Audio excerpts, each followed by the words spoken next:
Hello everyone. Today is Friday, December 31st, 2021. Somalia's Al-Shabaab fighters killed at least 7 in attack near capital. This article is taken from Voice of America. Fighters from Somalia's Al-Shabaab militant group attacked a town north of the capital, Mogadishu, on Thursday, killing at least 7 people as they battled government security forces, a resident and police said. The attack happened amid a political dispute between Somalia's president and prime minister, which its international partners worry has distracted the government from the fight against the insurgents. Police and residents in Balad, 30 kilometers, 18 miles that is, north of Mogadishu said fighters from the Al-Qaeda-linked group attacked and overran government forces guarding a bridge at a town entrance early in the morning. We were in a mosque praying when a heavy exchange of gunfire took place at the bridge. Al-Shabaab thus captured the town, overrunning the soldiers at the bridge. Hassan Nur, a shopkeeper in Balad, an agricultural town that links Somalia's middle Shabelle region to lower Shabelle, told Reuters by telephone. There were few police forces in the town. The police were missing. When the firing started, people ran into their houses. I counted 5 dead soldiers and 2 civilian women, he said. Police Captain Farah Ali said the fighters stayed briefly in the town after the attack, but then left. Al-Shabaab did not come to our station, but captured the entire town in the fighting and left without patrolling, he told Reuters. I understand there are about 8 people dead, including soldiers. Al-Shabaab aims to topple the government and impose a strict version of Islamic law. It often carries out bomb attacks on government targets, but also on civilians. It also targets African Union peacekeeping troops. Somalia, which has had only limited central government since 1991, is trying to reconstruct itself with the help of the United Nations. The United Nations and various countries have urged its Prime Minister Mohamed Hussein Roble and President Mohamed Abdullahi Mohamed to settle their dispute, which has raised fears of conflict. The president on Monday tried to suspend the Prime Minister's powers for suspected corruption. The Prime Minister described the move as a coup attempt, and he asked all security forces to take orders from his office, not the president. This shows that this so-called dispute between the prime minister and the president is actually in charge,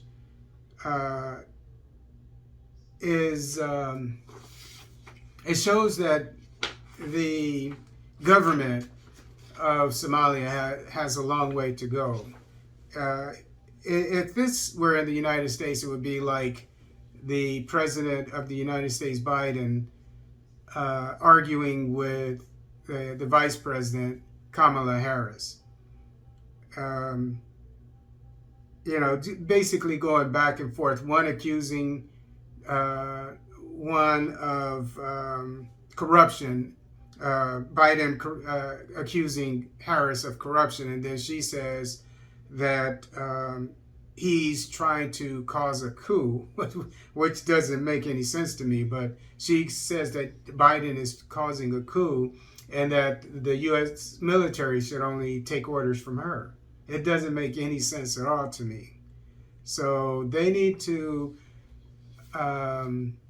if they don't have laws to govern this kind of behavior, to say what should be done and what can be done and what can't be done, I would imagine they do. They need to enforce it.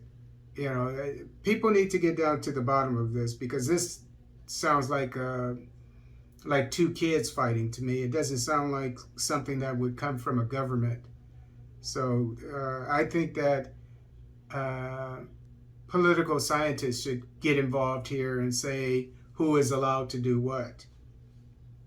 And then another thing that stands out is the Al-Shabaab seems to be overpowering the military and the police.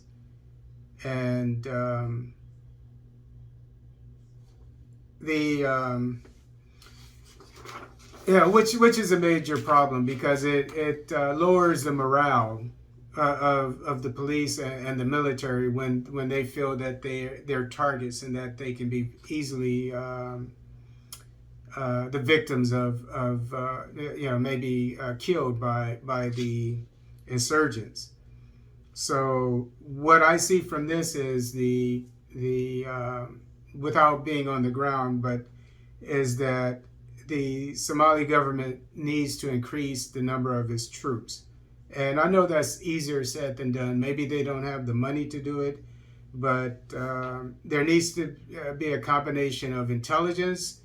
They need drones to see movements of Al-Shabaab fighters, because I would imagine that if they had drones in that town, they could have seen when they were coming up.